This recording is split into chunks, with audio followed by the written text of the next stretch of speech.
Welcome back, and today we're going to be making, wait, too soon. Today's project we're going to be, really?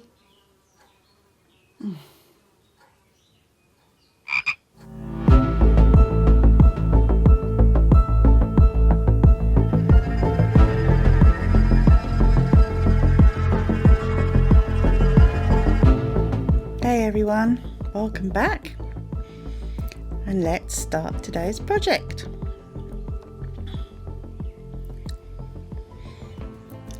So there are going to be 3 colours, plus we're going to be using the plain resin in the cup as well,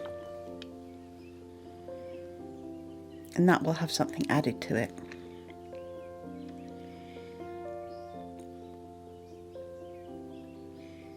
Bought these eye candy mica powders a little while ago, and I really love them. I think I'm going to buy some more colours. I also bought 2 of the sets they have, just to see what the colours are like in those. So if you're just beginning with, making resin and you're not sure of colours you like, my advice to you would be, don't just buy big pots of things, because they can be expensive and you only get one colour. Buy sets of things, and I'll put the link to these, as I always do, in the description of the supplies list that I used, and just go and check them out.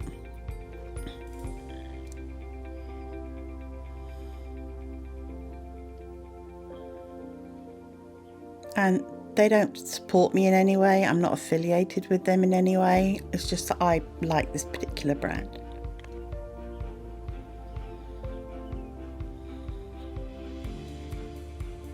So with this slice of the moon colour, add just a very tiny bit of it, because otherwise it will overwhelm your resin.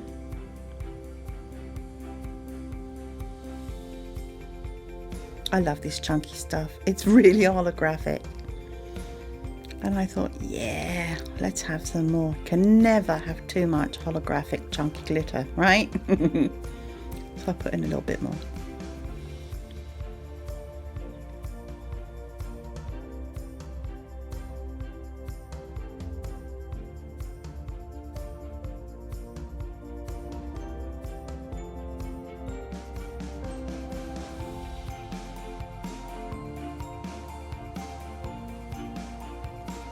Alright, so that's all your mixing and creating of your colours done. Next comes the fun bit.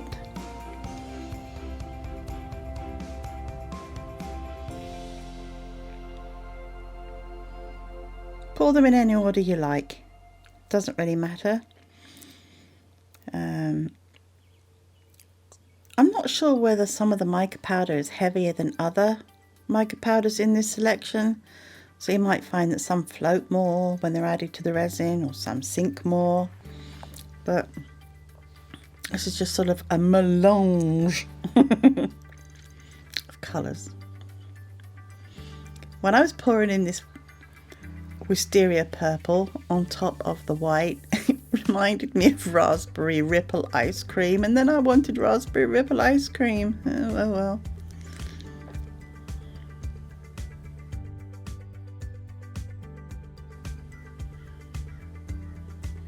So you can do a little bit of heat gun, and a little bit of, use your silicone tool and try and get some of that resin right down in his kind of mouth area. Yeah, don't forget to add that clear resin as well. And I did that mostly because it's just for volume. You don't really see it.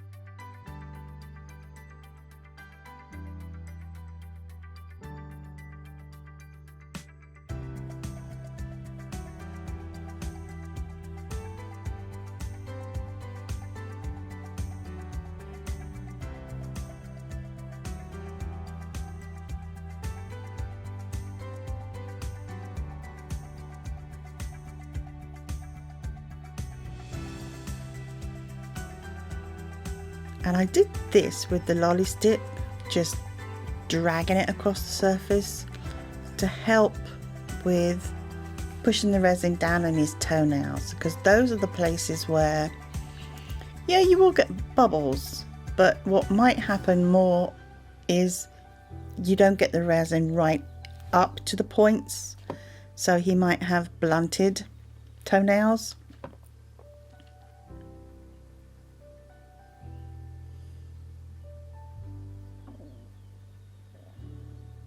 So you want anything with points on it to be there. And then I go in with one of these little micro brushes, which are fantastic.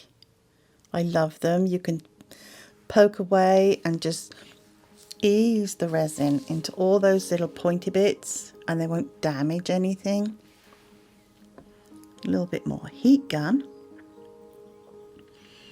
And then it's filled up to the top. And put on my level surface Decor. When you unmold this, I don't know whether it's just me because I have arthritis in my hands, so my hands don't have a lot of strength in them.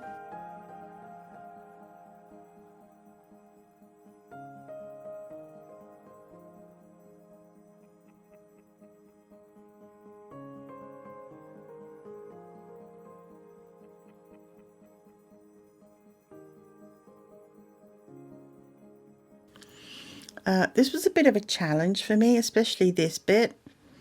It's really in there. So when you get to the bit that's sort of in the middle between his back legs and his sort of elbow area, that needs a little bit of work. You can see me trying to work it and not break any of these little toes or anything, but it's in there. As you can see, some of the glitter actually rose to the top, and you're not going to see that because, you know, what we're going to do with him later when you stick him on the box, you don't see that. But I was just hoping that the chunky glitter would redistribute itself enough over the top surface of the frog that you would see all the lovely holographic effect in that. Yep, still struggling.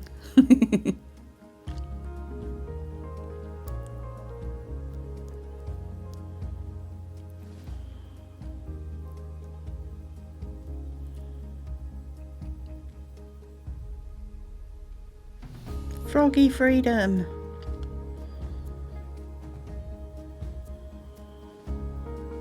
Yeah, it came out really nicely. I like that mold. That's the first time I've used that mold, and I like it with all the details. Very nice.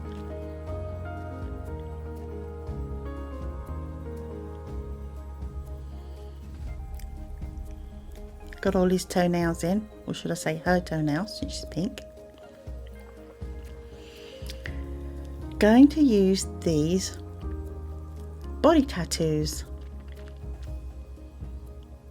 Again, I'll put the links to the ones that I buy, and the reason that I'm pointing out here is when I cut out a lot of shapes, I go right in close to the design, but with this, the top and the bottom bit, we've got the little dots and also the petals or leaves or whatever they are, the pointy bits. If you cut really close to them, you can find that sometimes when you put them on your item, they fold under. If you keep it like this, you will stop it folding under. The outside will keep it more together and you won't get that flipping effect.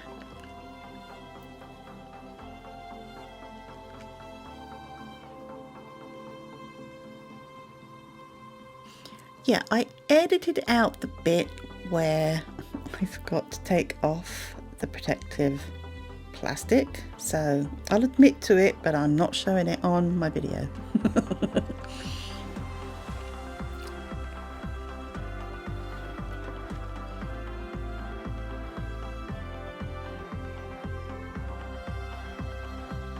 Yeah, it's an easy step to forget.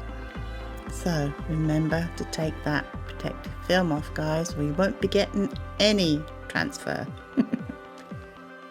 Yeah, that's what I tried to do. The reason for drawing the line on the back is so that I can see where the center is. I still got him a little bit wonky on his bottom, but not too bad. I'm happy.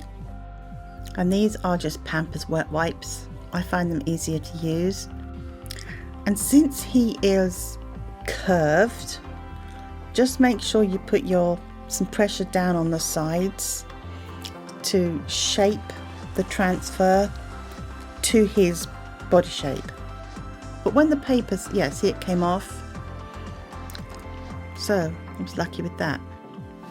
Also, I found brushing him down a little bit with a soft brush helps. And this will tell you if you have any bubbles. And if you have any bubbles and you've watched the oval tiger tray, you will know what comes next. I just get an ordinary dressmaker's pin and very gently just go up and down on the bubbles, pierce them a little bit, and then take the brush and just in one direction so that it pushes out the air. That works. It works quite well. So I'm going to put some more tattoos on him, and I thought a nice place would be to put them just on the top part of his back legs, and I'll also do his front legs too.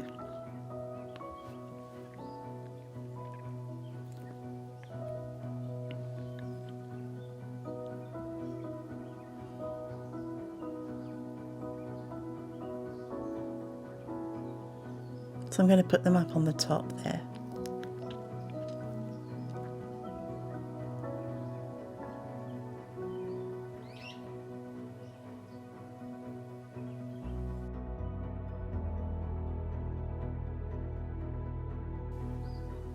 Again, don't forget that protective plastic sheet.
Just the same thing again with the wet wipe, just press it down.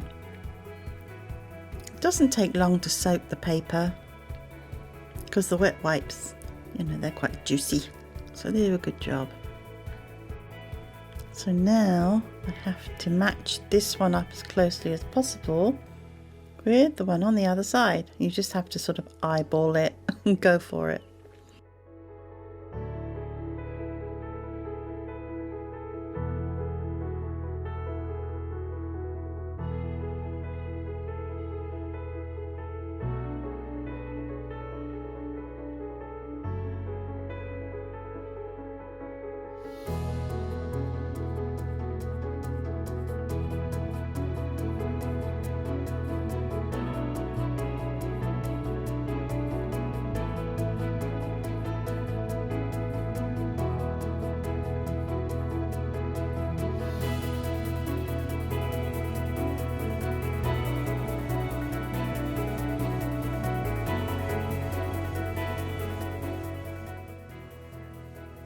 These tattoos are so easy to use, and I love the designs. You can buy so many designs.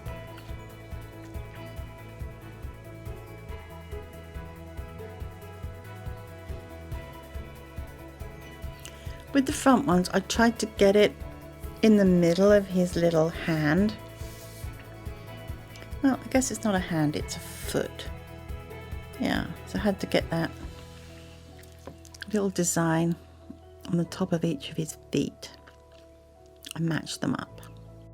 So I painted his eyes and nostrils and that all off camera because his eyes were tricky and I didn't know whether I wanted them horizontal or vertical. I decided on the vertical and I put little dots around. Yeah, no, I like that effect. And now here comes the part of the box. And these are some new colours, chameleon colours I bought.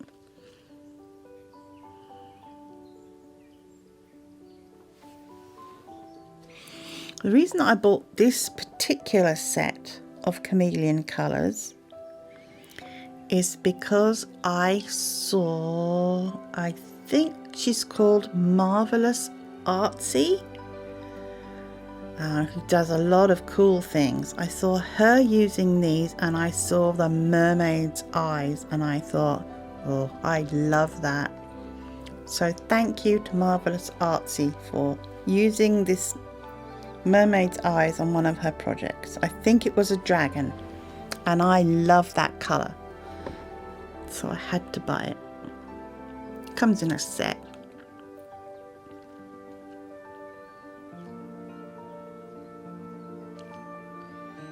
And then I did just the corners.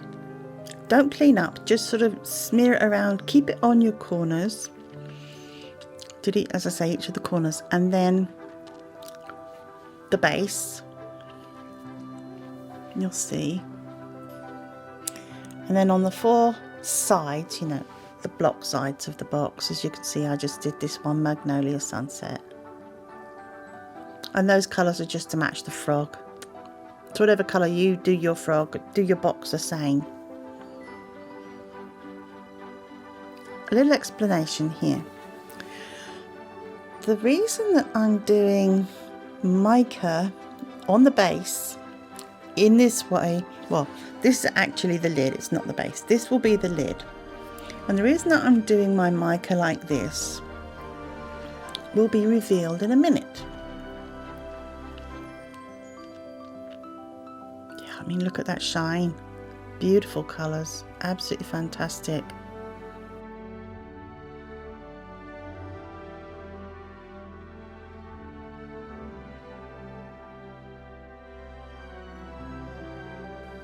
So Forest King for that, and then around the top edge, Magnolia Sunset. And I did the edge of the box lid to match the box in general. I mixed up some resin and put this onyx black in it. Now when you use mica powders, especially when they're chameleon, it's always best to have something dark behind them. It makes the chameleon powders pop. So of course black is the best.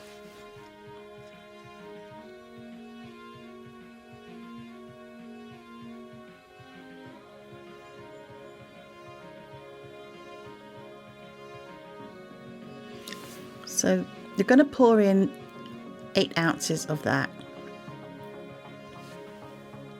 Also, something else. This box comes with side supports, but they are only made of a extremely thin, like a balsa wood, the kind of thing you make models from. And I've snapped the corners off all of them so they don't interlock anymore. I saw this little contraption, I think it's made by Let's Resin, I'll put it in the supplies list. And it fits this box perfectly. On the bottom, that tape, it's a Cricut transfer tape. It's just like sticky tape. It comes in a sheet and you just cut it up. People who use Cricuts know what I'm talking about. And I'll put it in the supplies list. So I got this little box and I put a sheet of that Cricut sticky stuff on the bottom, and then I put the box in. And the reason I put the sticky tape or film on the bottom is because when you pick it up, you don't want the box falling through. And also it helps to stick the box in position, keeps it in place. So that's why I'm using this method, because it's nice and firm, it's sturdy. Otherwise you'll find if you don't use some kind of support for this box, it won't keep its shape, it won't be square, and it will bulge and it will spoil the effect. On the other end that's open, I couldn't get it to come in far enough, the little support thing, so I cut a piece of cardboard and put it down in there to support that end. Now, I don't know what was wrong with me on this day. I can only say it was a brain fart. Usually, you know, the box is covered in those chameleon powders. You would fill the box all the way up to the top, to as far as you can fill it, with the colour of your choice. In this case, it's black. But for some reason, I don't know what I was thinking on the day, but you'll see what I mean coming up next.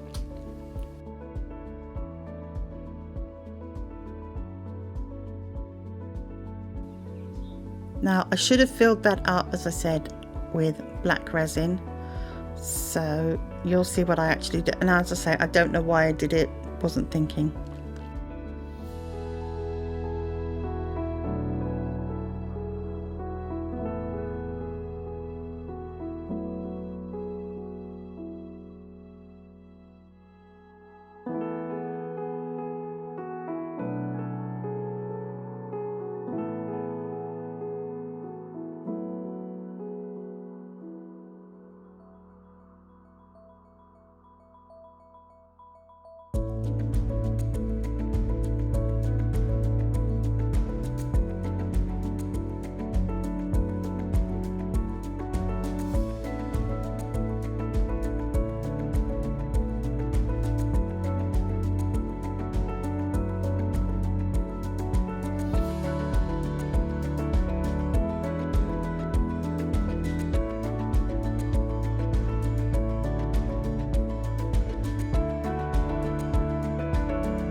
Back to the lid.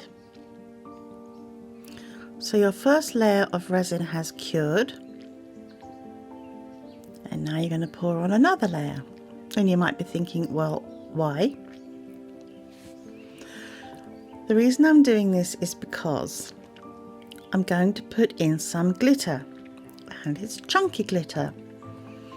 And with most glitters, but particularly chunky glitter, it sinks. So this was my way of keeping the glitter, you know, near the surface, and you'll see why when it's finished and the frog is sitting on the lid. I wanted to keep that glitter near the top.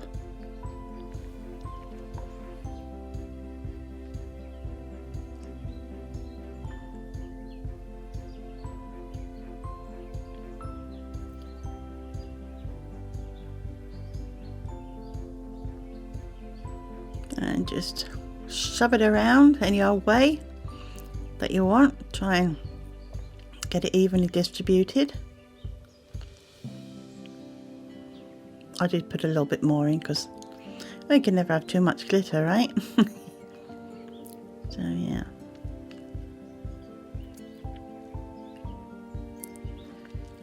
And now you can see the glitter sits on the top with the green blue mica powder underneath, and it's got that magnolia sunset edge.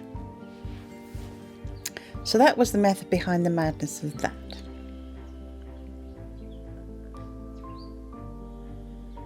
So my thought was lily pad, you know, for the frog.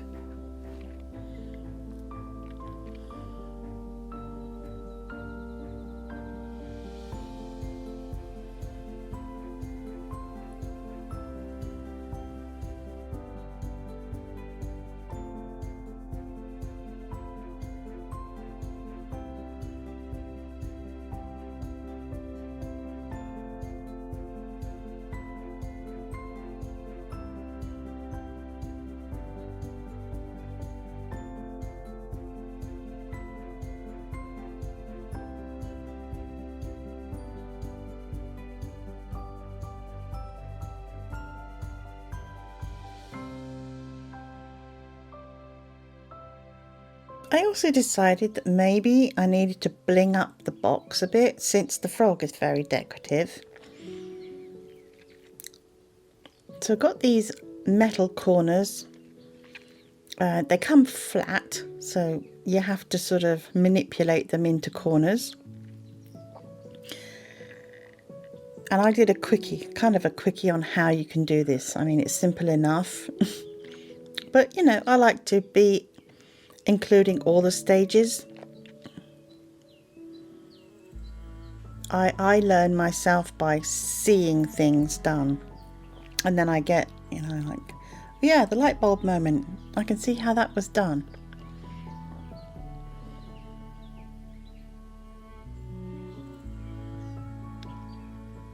So you need 4 of these,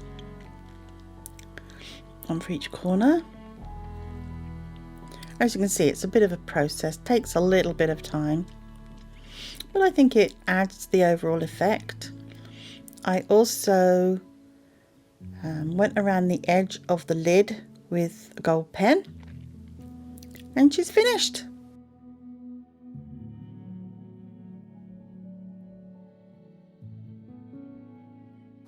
Can you hear that fly? Well, can you do something about that, please? I'd appreciate that. It's what you're made for. Anyway, here we have the finished project, and I'm very happy about it. Sorry, I couldn't resist that. I hope you enjoyed it too. And if you would like to subscribe and give me a like and hit the notification bell, that would be great. Thanks for watching. Until next time, bye for now.